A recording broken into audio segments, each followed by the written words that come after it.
Hi guys, I'm Adam Wilborn from WhatCulture. And I'm Andy Murray from WhatCulture, and today we're going to report on the sad passing of wrestling legend Kamala at 70 years old. We're going to talk about Seth Rollins, who claims that WWE fans have no patience for long-term storytelling, and on top of that, we're going to talk Chris Jericho, Fozzy, and doing live shows in the middle of the global health crisis.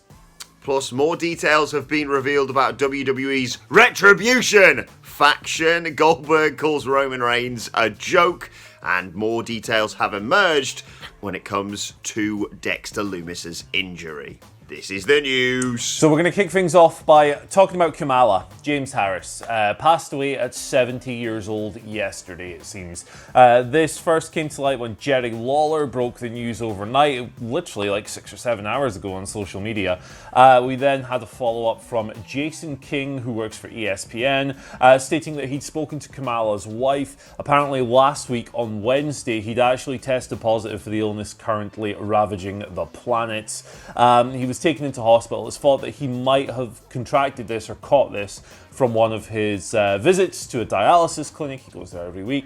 He was hospitalized. The quote is that he seemed fine and in good spirits until Sunday morning, but he entered cardiac arrest in the afternoon and sadly passed away. So always sad, always hate coming on and having to report these things, but it's Kamala. He's a legitimate wrestling legend. It's one of the formative kind of monster heel gimmicks, really intimidating presence throughout his run as the Ugandan Giant or the Ugandan Headhunter, depending on where you know him from. Most famous for his work in Memphis and WWE. He was in and out of WWE quite a bit in the 80s and the 90s. Had several runs against Hulk Hogan for the WWE Championship at the very top of the card when he was back in the 90s, and he was like managed by Harvey Whippleman and stuff, and he had a program with The Undertaker. He turned babyface towards the end. After that, he left the company in 1993. He worked some stuff here and there, went back to Memphis, did some WCW stuff, and he had a few appearances in WWE over the years. I think he was in the Gimmick Battle Royal at WrestleMania X7. Correct me if I'm wrong. But you may also remember the match he had in 2006 against Umaga on Raw. So that was his kind of like last major WWE appearance. Man, unfortunately, had fallen into ill health over the past few years of his life. The last few years of his life, I should say. And it's just a sad story. The guy's passed away, 70 years old. All that's left for us to do really is pass on our deepest thoughts and condolences to his family and his friends at this very difficult time. I hate to hear stuff like this. Yeah, exactly. Awful news to wake up to this morning. I think Andy's kind of covered everything there. True legend of the industry. And as Andy says, our thoughts and prayers go out to his friends and family. Let's move on, though, and talk a little bit about this new faction, stable, whatever you want to call it, in WWE. RETRIBUTION! Andy and I have to say it shouting because it's written in all caps. So more details have emerged through Dave Meltzer appearing on Sunday night's main event podcast. You may, of course, have seen RETRIBUTION yet again doing something on Friday Night SmackDown. As the show went off the air, they sort of invaded the ring. They bashed the ring a bit with baseball bats. They threatened to hit those expensive corners with cameras and probably thought a little bit better of it. They spray painted the plexiglass and the sides of the rings, and then of course they broke out the chainsaw to cut through the ropes. There was a part where they attacked some of the NXT stars in the audience. There was a part where they made it very explicitly clear that one of the female performers who was being attacked by a female member of RETRIBUTION. But anyway, per Wrestling Observer's main head honcho man guy, Dave Meltzer, the people you may have been trying to take a little sneak peek at wearing the masks on SmackDown and, of course, on last week's episode of Monday Night Raw and probably tonight may well not be the people who are subsequently revealed to be in the stable. They are just sort of using fill-in performers up until they decide to reveal people's identities, and then they're just going to go from there and pretend like, yeah, there was always a 7 foot tall one or a 3 foot, whatever they need to do with that sort of thing. It's Nexus-esque, Andy. Yeah. What did you think of Friday? What do you think of things going forward? We have no idea, by the way, when the reveal of who's behind RETRIBUTION or involved in it is going to be. Yeah, this is it was an interesting angle, I think, on Friday. It was certainly a step up from Monday, where it was more general tomfoolery than retribution or chaos, as it was put over. It's very, very similar to the Nexus angle, obviously, but, nothing's ever going to be as impactful as the Nexus angle because it's a repeat of it. And also the Nexus destroyed John Cena, and they had the benefit of a live crowd and all that other stuff, but it was definitely stronger than what happened on Monday, I thought. Interesting that they're just kind of cycling random performers in at the moment under the masks, under the guises. You can get away with doing that at the moment because it's so...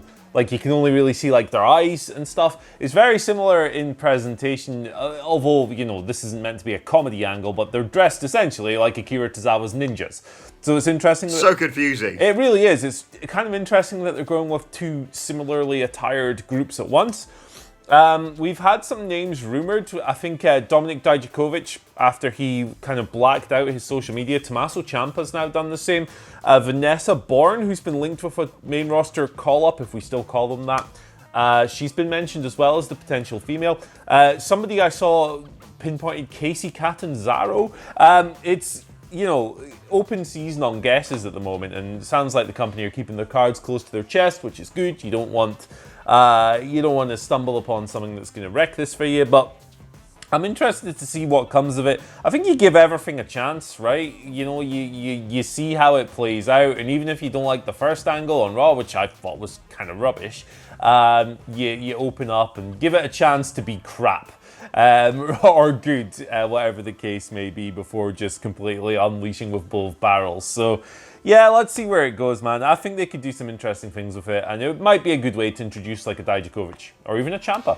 Yeah, exactly. I think it's something fresh, it's something a little bit different. Obviously, it's a kind of a rehash of old storylines, but it worked in the past, something like this for WWE. I even had someone tweet me over the weekend that they thought one of the invaders was Xavier Woods, because I think they'd sort of gone, he's got very sort of unique eyebrows or something like that. But basically, don't go to the trouble of pausing Raw or SmackDown trying to work out who's got what colour eyes or whatever, because it's basically whoever's knocking about backstage who the balaclava fits for now, and then we're going to find out. Yes, I would assume Dijakovic. Anyone else would be an exciting addition. Ciampa would be fantastic, I believe. Yeah. But it's nice to see, I have to give credit where it's due, WWE trying something different when it comes to bringing something new to Raw and to SmackDown. I can't wait for tonight's episode of Monday Night Raw, I have to say. With this, with obviously the Bayley versus Asuka match, with... the Underground. The Raw Underground. I was trying to remember what I was about to just say Shane McMahon's Weird Fight Club for a second. Yeah, I'm excited for tonight, basically. Yeah, I tell you what, man, I didn't like it in the moment, and I came away from it all laughing, but then I thought about it more, and I was like, kind of want to see more of this, because it either could be, amazing, it might not be amazing, or it could be a train wreck, and both are just as entertaining, so hey. I will hold my hands up. I took the piss on Tuesday morning, and then by the weekend, myself and Michael Hamlet were doing a podcast called Can Raw Underground Save Monday Night Raw? Because Shane McMahon's apparently a draw, 200% or whatever it was in that demographic. So when you're wrong, you're wrong. Yeah, let's see how it goes this very week. Let's talk about Seth Rollins. He's made some interesting comments, some ones that are Seth's wrong, so there. Yeah. There's some stuff to pick apart here for sure. So basically the gist of what he's done here is he's had an interview with the Gorilla Position, and he has said that modern wrestling audiences aren't wired to appreciate the longer form of entertainment. Now, he dropped this soundbite. He was speaking about the way younger generations consume entertainment. Here's a quote from him. In the age of instant gratification, audiences don't have the patience for long-term storytelling. When you can binge watch your favourite series in 2 days as opposed to 2 months, it creates a different precedent for how we intake our entertainment.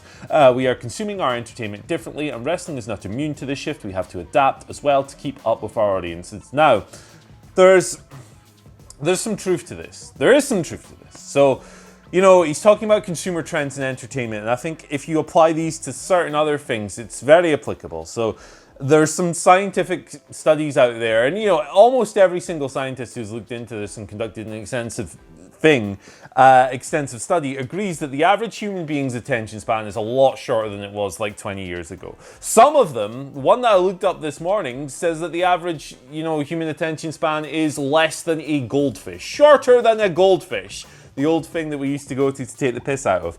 However, I think WWE's problems with planning and executing long-term storylines are not really something you can cover with this description. If you look at the complexion of this roster and the way they tell stories, it's plans change on the day of shooting. Things are dropped at the drop of a hat. Vince McMahon comes into work, sold on an idea, and then a couple of hours later he's putting it in the bin.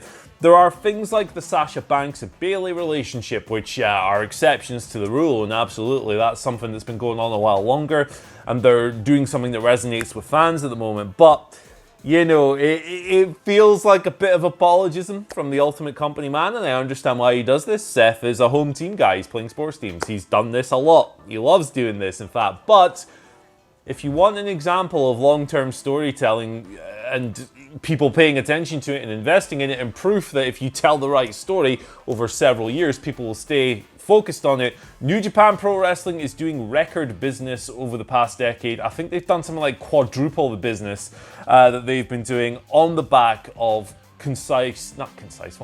sprawling, slow developing, logically built long-term stories, not just the eyeball popping in rings. So I think Seth's a little bit wide of the mark here, even though he's commenting on consumer trends that do exist.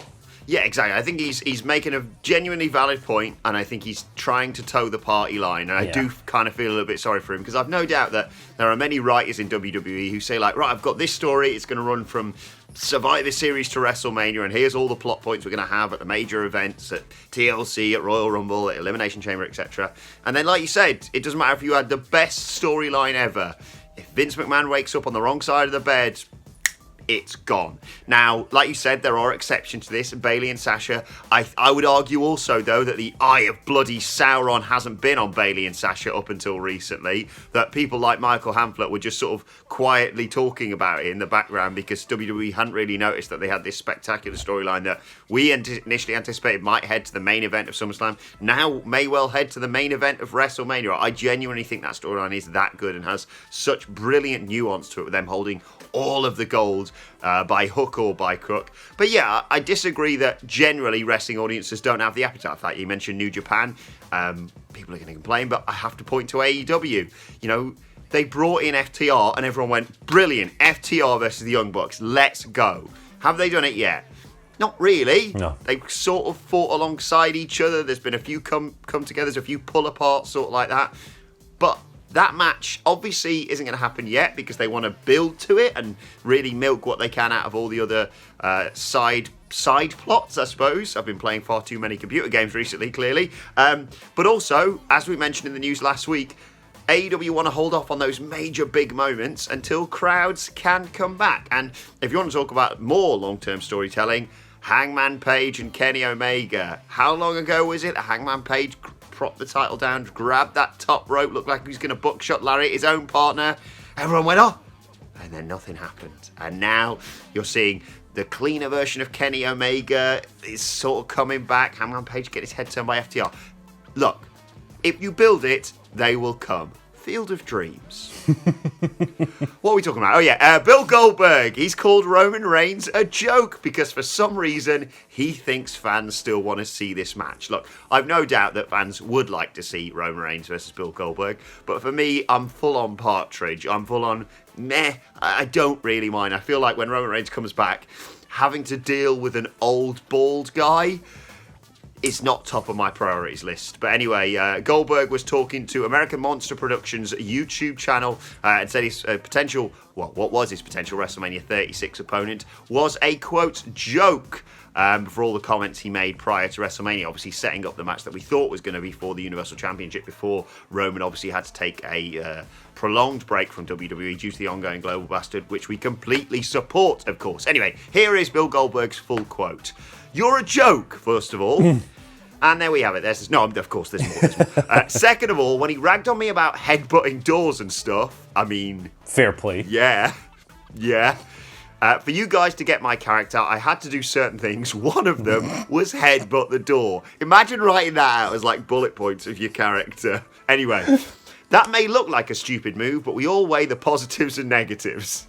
So it's positive to make it as violent as humanly possible and as real as humanly possible. Well, it certainly was as real when he concussed himself before he came out. Anyway, the negative is you lose a little blood and hey, you get another concussion and another week off your life. I mean, I don't know how to respond to this, Andy. It's Bill Goldberg. Look, he was a thrilling character back in the day and I adored him. And, you know, when he made that comeback, I was behind him 100%, but hard to defend comments like this, isn't it? I think he's working. I'm pretty sure he's working to try and just to build excitement for potentially doing this match. The problem with that is that Roman Reigns could conceivably be gone for a very, very long time. The man values the health of himself and the health of his family over working to no audience, to a minimized television audience in an empty performance center.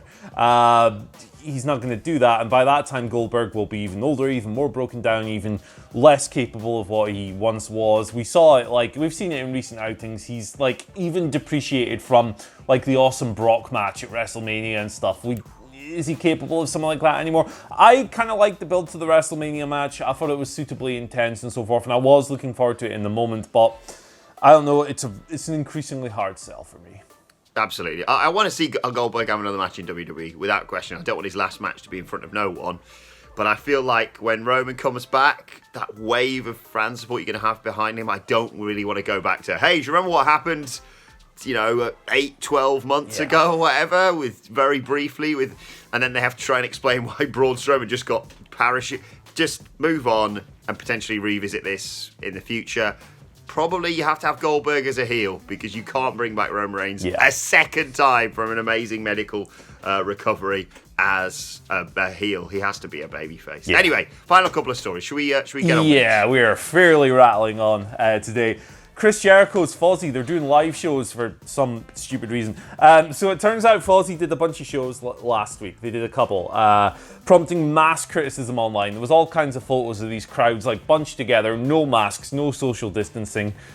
Just real anxiety-inducing stuff if you can care about, what's currently going on around the world.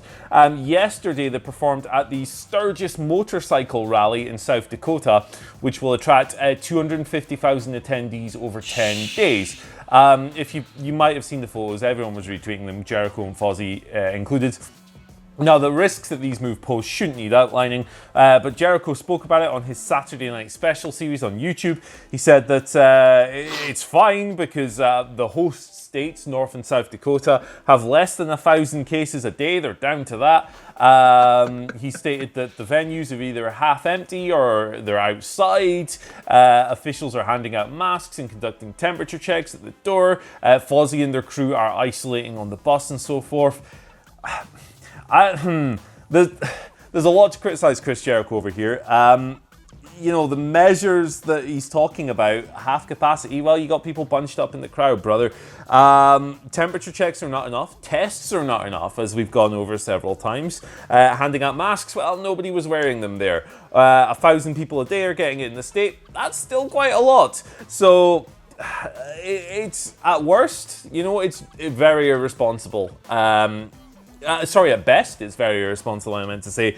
Particularly when this guy's going to go now, from a wrestling point of view, and face Orange Cassidy on Dynamite, where he's going to have to be amongst all these people and stuff. He will get tested there. Yes, we know that. But again, tests are not infallible. This is a mess, and he deserves all the criticism that comes his way for it. Yeah, not good this. And I'm desperate to get crowds back. I would love to be able to turn around and have crowds, a full house for SummerSlam and for All Out and what have you. It's not going to happen as much as we wish it to be. And even if, a governor of a state goes, hey, I don't believe in all this bollocks, let's just do it. It is what it is. You can't do it. The sooner we just sort of work together, the sooner this goes away. So, yeah, don't try and be like, well, it's only this one-off event or this one-off event. It's either all or nothing. Yeah. So, That's what it is. Anyway, let's finish up with an injury update about Dexter Lumis. He was, of course, pulled from TakeOver 30's NXT North American Championship match with an ankle injury. That is, according to Wrestling Observer's Brian Alvarez, and friend of the channel, of course, a legitimate injury. He injured himself, not by Timothy Thatcher pulling in his leg a bit, as WWE tried to suggest, but, of course, doing that stupid flip over the top rope.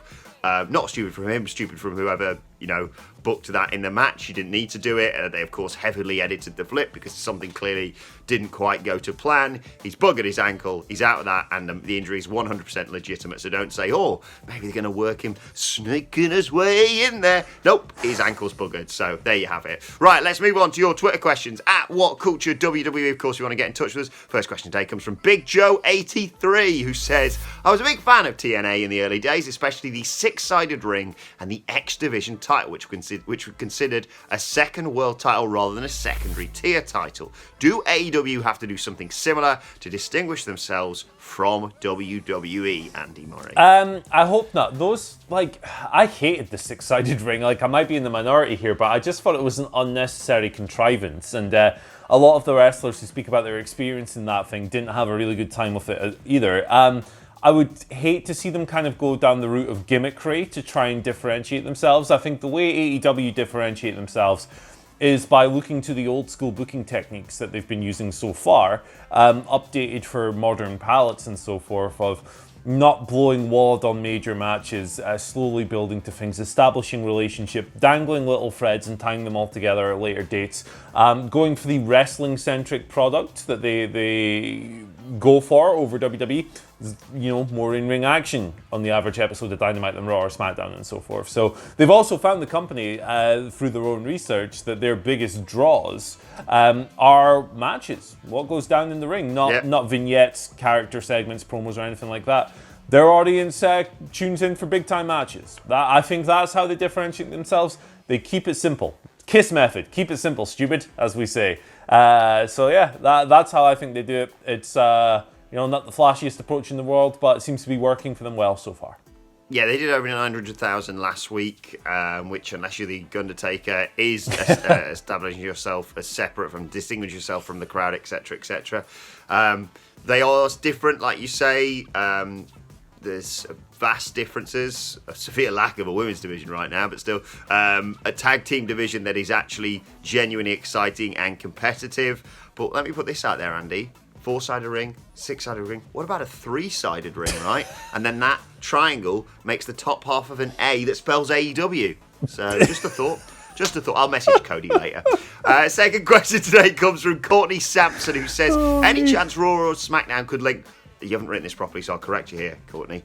Retribution! To the Hacker storyline, or do we think that's done and dusted as a whole? Could be a good way to tie up that loose end. Please, God, let this be the case. Good booking from Courtney, I think. Yeah, that would be a good way. Even if they have abandoned the Hacker thing, I think it would be a good way to tie it back in and go, hey, this thing still exists, remember this? Because it would make sense. It's disruptive, it's revealing the truth and seeking retribution and causing chaos and all that stuff. So, yeah, I think that would be very fitting. However, the cynic in my heart, and it's hard not to be cynical sometimes when you follow WWE for this amount of time, tells me that they just can't be bothered with a Hacker anymore and they're just going to forget it. It's really easy. Still think Mustafa Ali can be the Hacker, by the way. That he was the Hacker, he got hacked out of the system, I don't know, and they decided to physically cause action because they could no longer just digitally do it or whatever. He's already been shoved onto bloody main event inexplicably. And he dropped a little hint, I thought, last week, being like, I'm not going to be on Monday Night Raw, I'm only on main event. And then Retribution invades. Do you know what? Just a thought. Do you know what really happened to the Hacker? What? Pat McAfee. Antivirus. Something. I was about to say that and I thought, I'm not going to, no. It's the worst banter of all time. But yes, great question and good piece of booking that, Courtney. Final question today comes from Joseph Howardson, who says, a thought occurred to me with FTR hosting Tag Team Appreciation Night on Wednesday and Tully and Arn announced as appearing. Is this when the new Horseman stable will emerge? Food for thought. Tasty food at that, Andy. Yeah, I'll almost expect it for this week's episode of Dynamite at this point, because Arn and Tully are there, and the Rock and Roll Express are there, and they can still take bumps, and they can get beaten up by these dudes. as an aside, I would love to see FTR versus the Rock and Roll Express. I think that'd be tremendous. But yeah, no, this week seems like a good point for it. Cody is becoming increasingly dickish in his matches. Shawn Spears is there at ringside. He's being a black glove pervert at the moment, which I really enjoy, the Ted DiBiase, Barry Windham stuff. It's a natural point. The guys are going to be in the building. They can beat up the Rock and Roll Express. I'm here for it.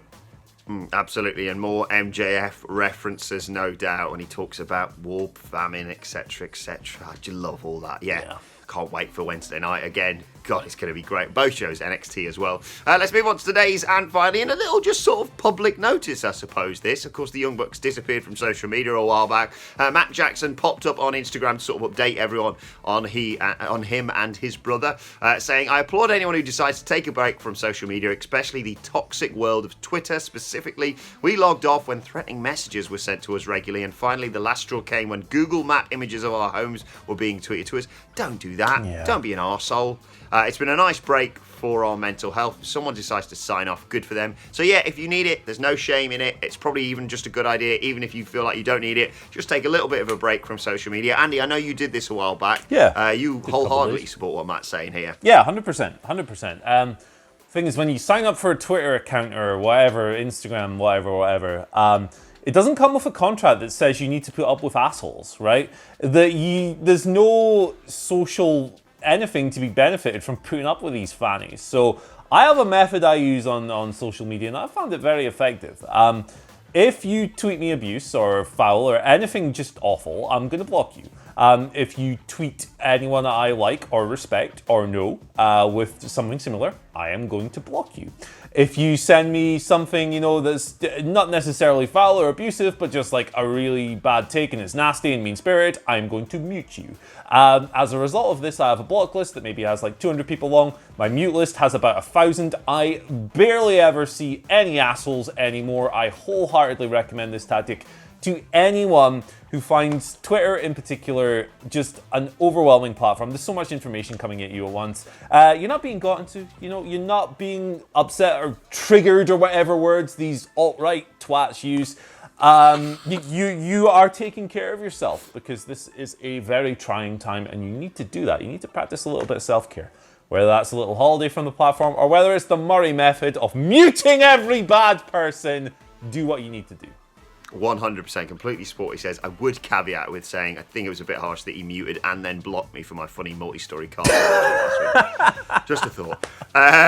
You can follow us on Twitter, by the way, at WhatCulture WWE. You can get Andy Murray if you're going to be nice to him at... You can get me at Andy H. Murray, and the H is, hey man, I'll block you.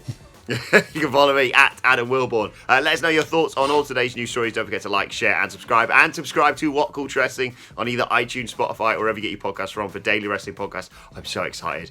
Me and Michael Sidgwick are going to sit down in a few hours and attempt to preview what on earth is going to happen on Monday Night Raw. Do join us for that. As I said, follow us on Twitter. And thank you for joining us today. My thanks to Andy Murray. Thanks to you. And we will see you soon.